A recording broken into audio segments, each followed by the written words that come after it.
Bills Mafia. Are you ready? From North Carolina to Buffalo, the Mafia is united. This is your home for the passion, the power, and the pride of the Buffalo Bills. Welcome to Bills Mafia Carolina Takeover. Let's go, Bills.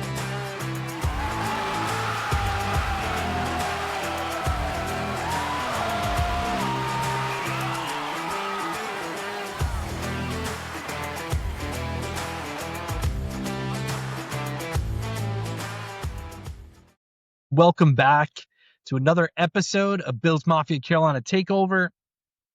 It's been a minute since last Thursday. First of all, we want to say happy Thanksgiving, right, to all of our listeners and fans out there, to all of Bills Mafia.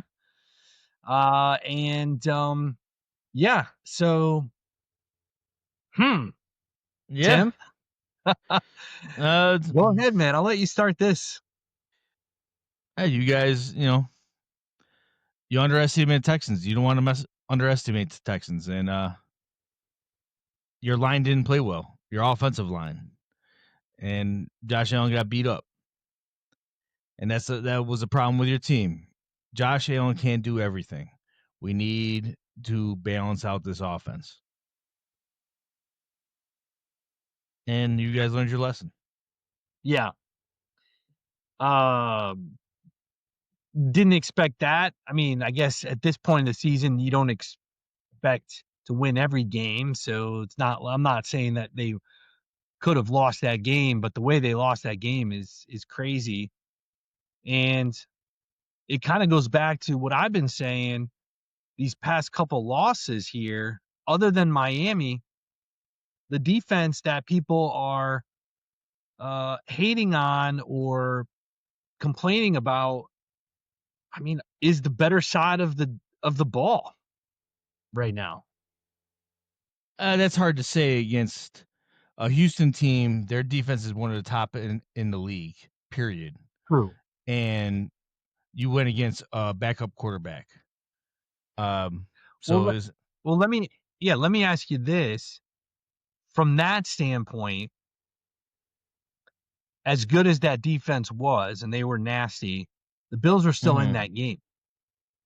Yeah, as you guys should be. Yeah, and so that's what I'm saying. You should be in all the games. The Bills are a Super Bowl contender, but I'm going to tell you right now, the more I'm watching the Bills, the more I don't think they're even come close to the Super Bowl. Because of their defense or their offense? It's a little bit of both. I definitely think it's more leaning towards the defense, but it's also you're starting to see some weaknesses in the offense as well. That you need that receiver. I know you said, hey, we're gonna spread it around.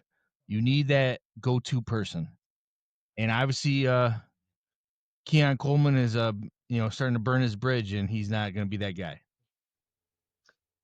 So you're saying, I agree with you. I still think they're a Super Bowl contender. And with the loss by Kansas City and Baltimore, those are two huge losses. If there's any year that the Bills need to step it up and be dominant, it's certainly this year, because I don't see those two teams making it. But with that being said, you said it's more on the defensive side, and I disagree with you. I think it's more the offensive side. And that's very hard for me to say these last couple weeks, because like I mentioned just a few minutes ago, with the losses that the Bills have had, the defense have kept them in the games. Now the first half has been atrocious, but even against that Houston game, last week, or 2 weeks ago, like the Bills were still in it. Yeah, they were absolutely still in it, but again, is like your defense went against a backup quarterback. If Davis Mills threw for they didn't go against a backup quarterback against New England or Atlanta, and they gave the ball back to Josh Allen both games, and Josh Allen the offense should have won those games. Josh Allen's doing too much right now. But he has to. That's the problem. You need to have a balanced running attack. You need to be running the ball and keeping them honest. But you also need to be like, hey, if Josh can throw the ball, who's he throwing to? Without Dalton Kincaid, that hurts you guys so bad without having that guy there. 100% agree. I thought Gabe Davis, when he came back, I thought he was a spark there, but then he was non-existent in Houston, so I'm not sure what happened there. He was a toe tap away. I mean, again, this goes to my point. The Bills were a toe tap away, a Gabe Davis toe tap away from winning that game. I mean, if he toe taps that in, that the Bills are winning that game. So that's why when it comes to the Super Bowl talk and stuff like that, and the Bills are definitely still in that conversation, I'm not necessarily sure it's the defense. Now, we haven't, we played an Atlanta NFC team, that's is what it is. And that doesn't mean, if the Bills get there with their current defense, that they're not going to get blown out by the number one NFC team. But for where we are in the situation with Kansas City and Baltimore and the Bills defense struggling, but making it happen for Josh Allen. I mean, this should be like Kansas City last year, right? I mean, this should be where Kansas City won these games that they shouldn't have won because their defense held in there. I mean, this is really what it should be, right? This year. Yeah, I mean, this has got to be the year because the window's closing on you guys. No, I'm not saying the window. What I'm saying is that last year Kansas City won, 8 or 9 or 10 one score. Well, you're not going to win every game. This is the NFL. Right. Like these are all pros as well. Whether we think they're a good team or not, it's not like they're playing against college kids or like that. These are still pros. And but that defense kept us in the game, and that's what I'm saying. That's what I'm saying. Like the difference between you and my conversation is that you're saying that it's the defense, but I actually think it's the offense, which is crazy. Well, I definitely think it's both, but like I've said throughout the season, you guys aren't going to score 30 plus a game on everybody. That's just not possible, especially with the weapons you guys have. Josh Allen's amazing, but he can only pull up everybody every time. He's not Superman. He can't do that every week. So we just talked a little bit about the wide receiver situation. Brandon Cooks, your thoughts on that? It shows me that Bills are seeing the same stuff we're seeing. As in we need a difference. We're seeing a difference maker. And now Cooks has speed. He has talent. He is up there in age. And honestly, he wasn't doing much, where he was at. So let's see what he actually can pull. Does he have talent, and could he pull off some good games? I definitely think it can help your offense. So for the Bills Mafia here in Bills Mafia Carolina takeover, like Brandon Cooks was a good signing because I feel like Gabe Davis was kind of like and we talked about this I think a couple weeks ago. Like Gabe Davis was kind of like the Keon Coleman, but like an upgrade version of that. Is Brandon Cooks completely different Gabe Davis? Well, problem with Gabe Davis was if you got the Gabe Davis of old, pre-injury, then you had that speed to go over the top. And, and that's without Gabe Davis having that. Obviously, Gabe Davis has showed he has some good hands because he played still. But if he doesn't have that breakaway speed, he's just an average wide receiver. Where Brandon Cooks can go over the top, and that's what you guys need. You need someone with speed. He had 3 catches so far this year, I think I read online.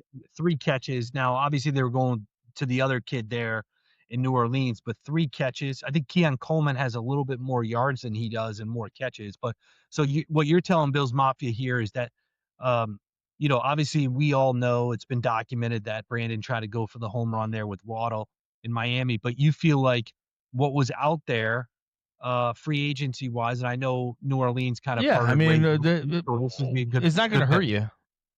It's not going to hurt you. It's not going to hurt you. Why not take a shot? You guys, you're trying to make the playoffs. But what I'm saying is this is a better shot than signing Gabe Davis. Brandon Cooks. Now, with me not knowing what all Gabe Davis's medical history is right now, I would absolutely say yes. It was just from outside looking in, from the outsider, I'm seeing Brandon Cooks is a better pickup than Gabe Davis because Okay. Brandon Cooks was on a roster. Gabe Davis was not. Gotcha. All right. Yeah, I mean, and Brandon Cook's 31, like you said, brings speed, which is good. And so, he's in the biggest tell for me, and then we got an email here for you, but the biggest tell for me, Tim, was unlike Gabe, they didn't sign him to the practice squad. They just signed him directly to the 53-man roster. Oh, absolutely. Well, Brandon Cooks is first of all, if he went on the practice squad, someone else would sign him. True. Would try to sign him. And Brandon Cooks, the only reason he was released is because he was asked for his release. Yes. He's a veteran that wants to win, and he wants to be in the playoffs. Where, New Orleans, he was not. That was not going to be the case. Yeah.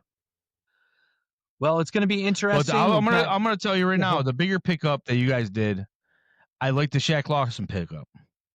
Ooh, interesting. I was going to get into that a little bit later.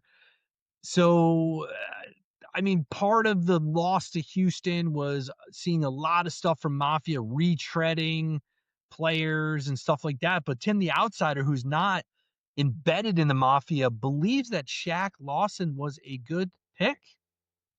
Yeah, I mean, you're not going to get much in free agency right now as far as people out there, but you got a guy that knows your system, has played for you. He's not overly old. I don't even think he might be just early 30s, if that. And he's a serviceable. Now, is he going to take over games or anything like that? No, but he's played well for you guys in the past. Let's see what happens. I just like that you guys didn't stand still and you guys are trying to do something. Yeah, I think with the landscape now, and obviously all of these transactions happened prior to the Kansas City and Baltimore game, but with all of what has happened for those two teams, they're not out of it, but they have a huge road to climb. And I guess maybe Baltimore's probably the only one that could probably get into it just because that division isn't good, especially if the Bills beat Pittsburgh on Sunday. They probably have a better shot than Kansas City's got a more of an up road there. But like we mentioned a few minutes ago, like this is, the Bills win on Sunday. This keeps it going. The division is probably not going to be there. It's probably going to go to New England, but the Bills can get, a high spot in that wild card, especially if Jacksonville falls through as well. Yeah. These are the teams in the hunt. And honestly, this game this week is a playoff game because absolutely. Pittsburgh needs the win, not only for their division, but so they have a chance for the playoffs. Exactly. So they can be in the hunt. They can be in the hunt. And if and you guys need it because you guys can't keep losing, or you're going to be out of playoffs altogether, let alone the division. Yeah, that's right. Well, we got we didn't have an email last time we were on here, so we got one for you, Tim. This one is the subject. This comes from Aaron, who is in Houston. So, hey, Tim, the Houston loss stung going into Pittsburgh without both starting tackles, and she's setting it up. I was going to talk about this later. Starting tackles isn't exactly comforting. The offense has struggled, protection broke down, and now they're facing a Steeler defense that lives off pressure. So here's my question for you, Tim. Do you think the Bills can adjust, bounce back, or are these injuries finally catching up like you've been hinting kind of all year? We'll hear you on the show, even if we're bracing ourselves. Go Bills. Well, I'm gonna tell you guys right now, this is a key game. If you guys lose this game, I'm gonna call right now, you are not making the playoffs. Even with the situation with Kansas City and Baltimore, we have the tiebreakers. Yep. You do have the tiebreakers. Actually, the problem with Kansas City getting in, I think you got to worry about Baltimore.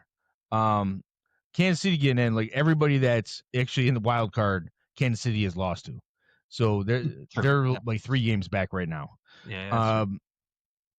Now Baltimore could get in just by winning the division, but that also makes Pittsburgh more desperate. Yeah. And with the amount of sacks you guys gave against Houston, it's going to be a problem with TJ Watt coming to the field when you don't have either tackle. Yep.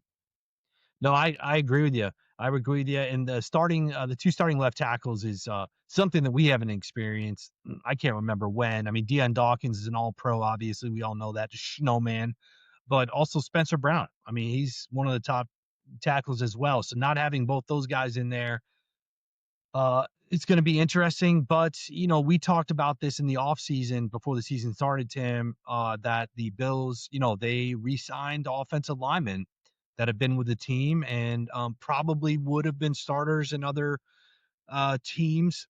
Definitely not all pros, but certainly probably could start. So, that piece of it is there. And, quite frankly, again, we see it every week. We have Josh Allen, and if he is on, he's going to be tough to stop. And I think more than what may hurt more is we may not see a lot of Josh, and it may be a lot of James Cook to kind of slow that blitz down.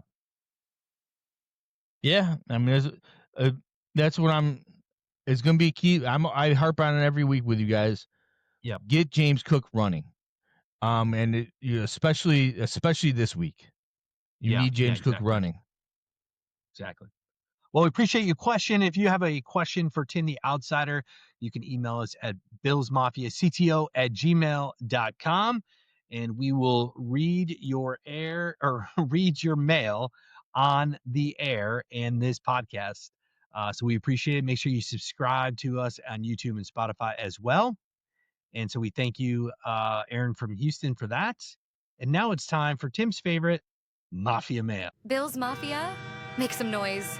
It's time for Mafia Mail. All right, welcome back to Mafia Mail. This one, Tim, comes from Taylor McCormick from Erie, PA. I wonder if he's going to the game. His subject line is, what's going on with his team? Hey, guys, I got to be honest. The loss to Houston was a rough to watch. The offense looked out of sync, and now heading into Pittsburgh, without both starting tackles, it's hard not to be nervous. I agree with that as well. Do you think this team can overcome these injuries, get back on track? Or are we looking at a deeper issue with consistency and preparation? Tyler says he still believes in Josh, the defense, and this locker room, but something feels off, and I'm hoping this week is where we'll be able to flip the switch. Go Bills, as always. Tyler from Erie, PA. Thank you, Tyler, for tuning in and submitting your Mafia Mail. So, Tim, we kind of talked a little bit about this with Aaron there from Houston that emailed you, but his concern here really is long term, I guess, and how that's going to look. Now, I know Dawkins on concussion protocol, so likely he would probably come back sooner than maybe Spencer. But yeah, go ahead. Mm-hmm. Obviously, losing both your tackles, I don't care what team you are, is a big issue. Yeah. Especially starting. And now you're going against Pittsburgh. Now this game is going to be ugly, guys, because the simple fact is both defenses need to step it up. Pittsburgh's offense is bad, and this is let's see if Bills can get the turnovers, because that's what your team has been doing. Like they bend don't break defense, but they get turnovers, and that's really what keeps teams honest with you guys. Yeah, I think the Bills defense really hasn't gotten a lot of turnovers, so not like it was last year. And maybe that was a little bit like last year was a little bit, maybe the turnover battle was something that was kind of masked the defense there. But certainly to Tyler's point, the tackles is going to be an absolutely huge, I don't want to say issue, but I want to say like a huge turning point in the game. I mean, I would imagine the Bills are going to play heavy sets. They're probably going to chip on Bosa. And we may not see this air attack that we're all wanting to see. Would you agree with that? They'll probably keep a tight end in, probably more to chip on Bosa. Oh, I absolutely. You're gonna have to chip. You're gonna have to bring in, the running backs in so they'll chip these defensive ends, because they're gonna try to get to Josh. And honestly, and Josh has been turning the ball over the past couple games. So let's try to keep Josh Allen upright, because you know what? If he has no time, even it doesn't make a difference how bad your wide receivers are or how good they are. That's right. If you can't get it out to them. Yeah. Well, we thank you for your email, Tyler from PA. And if you would like to email the show and be on our Bills Mafia mail section, you can do that at the same email address. BillsMafia@gmail.com, and we will read your email on the air. Thanks again, Tyler. And if you're going to the game, go Bills. And that closes out this week's Mafia Mail. Always love hearing from the family. Now, back to the action. All right, Tim, it is now time for the X Factor for Bills Steelers. We've been talking about it all episode here. Playoff game. You threw it out. Playoff game. What's your X Factor here for the Bills to get this done without their two left tackles? You're gonna have to play team ball.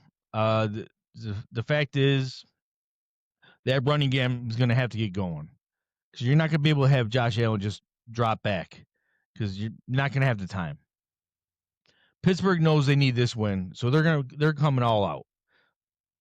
You need to slow down this game and not turn the ball over, which is obviously what Josh Allen's been doing the past couple weeks.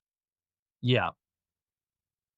Absolutely. And so for me, outside of the tackles, it's a couple things really. I think it's James Cook getting more involved in there, slowing the blitz down, and also the special teams. I think when you've got an offense that's reeling like the Bills are right now, having that field position could play a huge part in this game and really going forward, especially if Dion can't play and Spencer, having to start with your two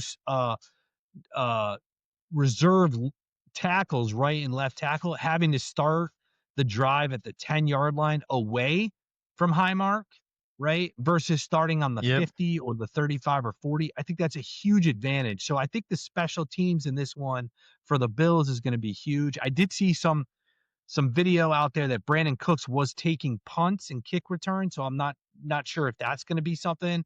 I don't know if he did that in the past, but certainly, that would be my key to this game. Is that, did he do that in the past? Yeah, he has. Brandon Cooks has speed, and that's why it is definitely a plus to have him on your team. And for someone who just got here too, the special teams is probably easier to get worked into the game, right? So you're catching and just, following your blockers. But so for me, he's a veteran wide receiver. I'm not really worried about him working his way in. This guy has been on many teams and learned many playbooks. He hasn't been on one team. I think this is like his sixth stop. And he should be able to pick up the playbook pretty quick and get out there and, hopefully make a difference.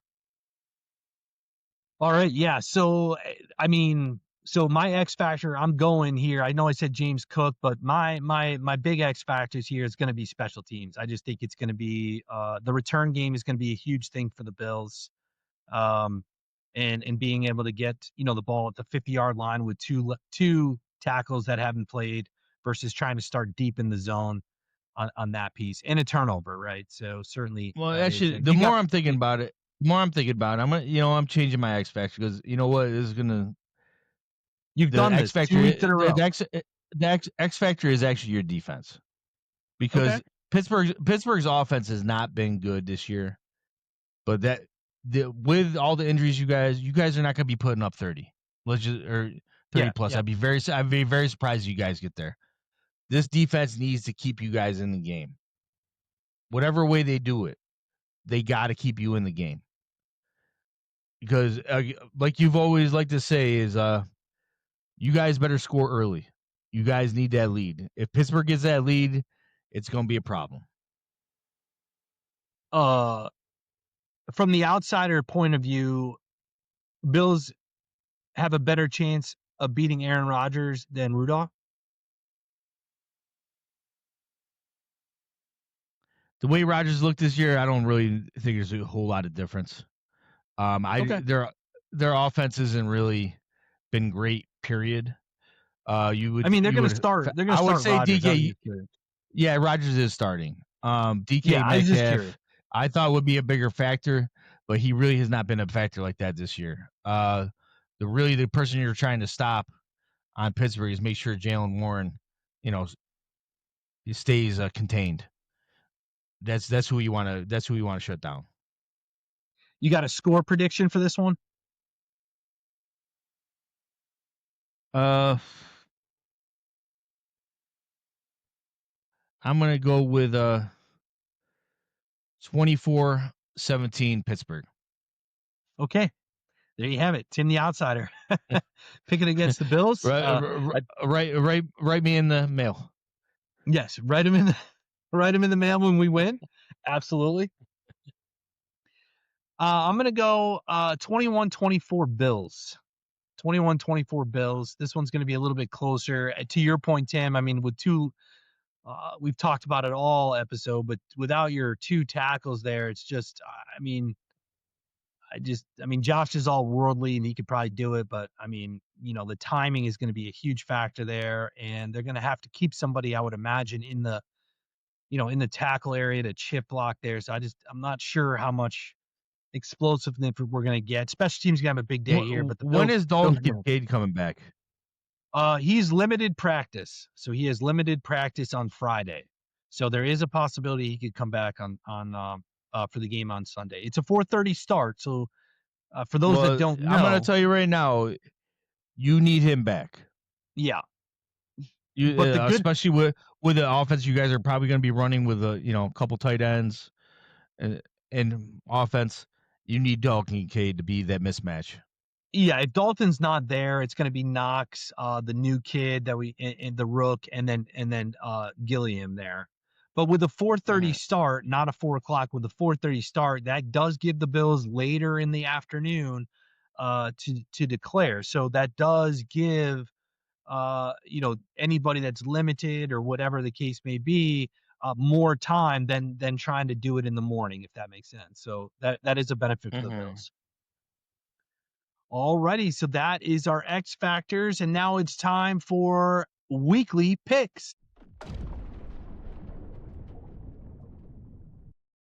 Now it is time for Tim and his weekly picks. This is where I give Tim how many games we got? 3 games this week. He has no idea what the games are, and he will pick them from the top of his dome. And just to recap, Tim,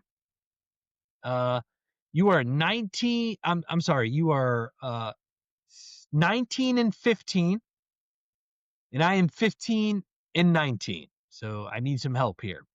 And all right, are you ready? Let's do it. All right, Rams, Panthers. It's obviously going to be the Rams. The Panthers are bad, and Rams are one of the best teams in the league. I think you said the Panthers are bad, but they are, they're right in the hunt of winning their division. They've won some games that they probably shouldn't have, and honestly, their division's not good. No, it's not good, but I do believe this is something where they see that the division is there. It's for the taking. So and Tampa is reeling a little bit. So I'm actually going to go with an upset. You said the here. Rams, right? You said the Rams. Yeah, not the Tampa. Rams. But Tampa in the division is reeling here. So in the Panthers division. So I'm not sure about Baker Mayfield's status as well. So I'm actually I think the Rams overlooked this one, and I think the Panthers get it done. Well, that's another lost one in your column. I picked this next one because this is with Baltimore and Kansas City losing, Jacksonville's ahead of the Bills here. So I picked the Jags Tennessee game. But who do you got there? Again, Jags are playing way better ball than Tennessee is. Tennessee is a bad team right now. Now, they could be on the come up if they make some moves, but they're just not a good team. I really don't even know if their coach will be there by the end of the year. No, Jags are going to probably win this pretty handily. I've got the Jags too. I think it's going to come down to a race between the Bills and the Jags there, as far as the wild card goes, at least for the next couple weeks. So I do have the Jags win there. Bucks, Commanders. Bucks, Commanders. This is gonna be an ugly game, especially if Baker Mayfield doesn't play. I haven't heard either way on that yet. I don't even know who the backup quarterback is for Tampa. So, I'll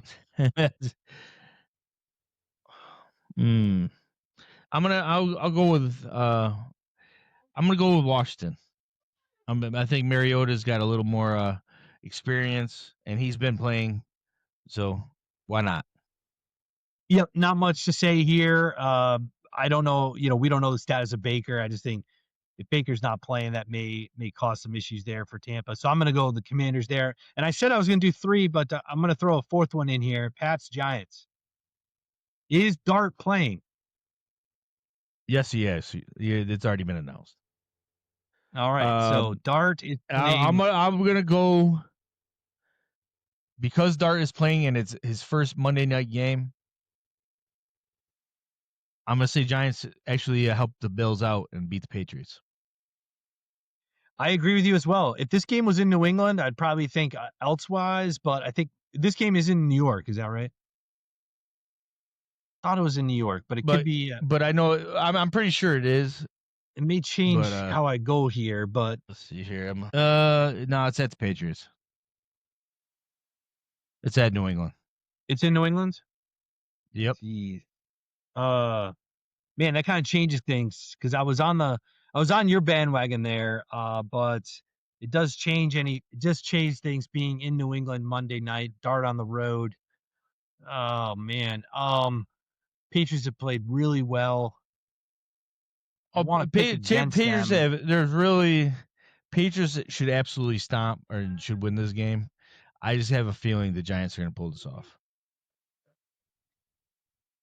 Yeah, I mean, I'm giving credit to the Patriots fans, so I don't want them to think I'm not giving them credit because they're doing what they need to do. They're leading the division, but I don't feel like they're like blowing teams out or anything like that. I mean, there's certainly games they could have lost for sure. And absolutely, they're beatable. Drake May looks great, but it's not dominant. And certainly if when they make the playoffs, are they going to be the Super Bowl team? It'd be tough for me to go there too. But man, this is really tough because like I said, I was going to go with the Giants. I'm going to go Giants here. I got to do it. Dart is. I think Dart back gives the Giants a better chance, like you mentioned Monday night. So Drake May, it's gonna be a tough one. But I'll go Giants. That way if you lose, I lose. So I'm gonna go with the Giants. Well, here's the thing with the weather, we don't know what the weather is gonna be Monday night, especially in New England. So this could be an ugly game. Yeah. Well, that is our weekly picks.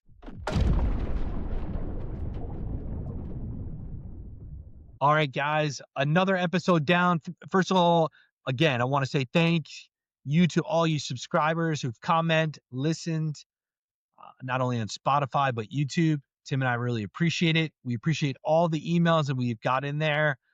And keep bringing those emails to us at BIllsMafiaCTO@gmail.com. Happy Thanksgiving once again to Tim and you and your family and all the listeners out there. We have a big game here at Pittsburgh. It's playoff time.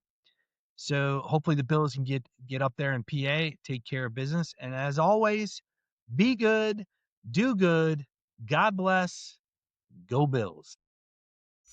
That's a wrap on today's episode of Bills Mafia Carolina Takeover. Thanks for tuning in and repping the Mafia with us. Don't forget to subscribe, drop your Mafia mail, and join us next time as we bring the passion, the pride, and the power of the Buffalo Bills straight from the Carolinas. Let's go Buffalo.